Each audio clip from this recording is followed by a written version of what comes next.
ओम नमो भगवते वासुदेवाय। प्रस्तुत है श्रीमद् भागवत गीता का 5वां अध्याय कर्म योग अर्थात कृष्ण भावना भावित कर्म। श्लोक संख्या 5। श्लोक संख्या 5 इस प्रकार है। यत् सांख्यैः प्राप्यते स्थानं तद्योगैरपि गम्यते एकं सांख्यं च योगं च यः पश्यति सा पश्यति। इस श्लोक का भावार्थ है कि भगवान कृष्ण कहते हैं, हे अर्जुन, जो ये जानता है कि विश्लेषणात्मक अध्ययन अर्थात सांख्य योग का अध्ययन, इसके द्वारा जो स्थान प्राप्त किया जा सकता है, जिस स्तर पर मनुष्य पहुंच सकता है, उसे भक्ति द्वारा भी प्राप्त किया जा सकता है। अर्थात दोनों माध्यम से वो स्थान, उस स्तर तक मनुष्य पहुंच सकता है। और इस तरह जो सांख्य योग भक्ति योग को समान देखता है, इसका मतलब सांख्य योग और भक्ति योग दोनों एक समान हैं, ऐसा जो समझता है वही वस्तुओं को यथारूप में देखता है। तो इसमें कहने का अभिप्राय ये है कि सांख्य योग जो है वो भौतिक पदार्थों का विश्लेषणात्मक अध्ययन करता है। सांख्य दर्शन में भी यही है कि जीवन का जो चरम लक्ष्य है वो है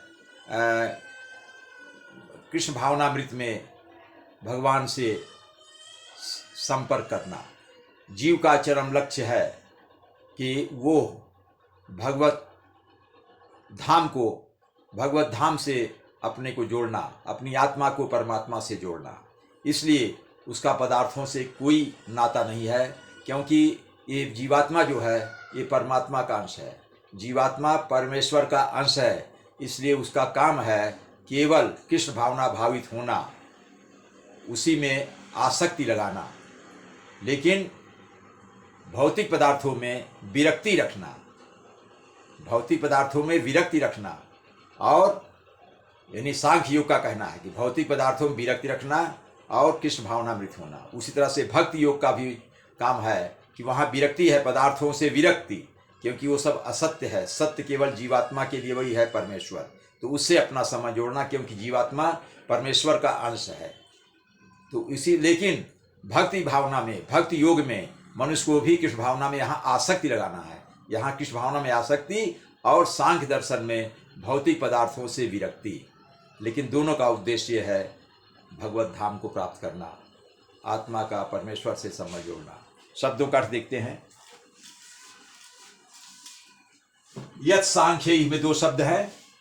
यत मतलब जो, सांख्य मतलब सांख्य योग के द्वारा, सांख्य द्वारा भौतिक पदार्थों के विश्लेषण द्वारा प्राप्त करता है स्थानम स्थान, जिस स्तर को, जिस स्थान को सांख्य योग के द्वारा प्राप्त करता है। यत मतलब जो, तत् योगैरपि, इसमें 3 शब्द है, तत् प्लस योगैः अपि। तत् मतलब उसे, योगैः मतलब यहाँ भक्ति मार्ग, भक्ति योग से, भक्ति से भी, अपि भी गम्यते प्राप्त कर सकता है।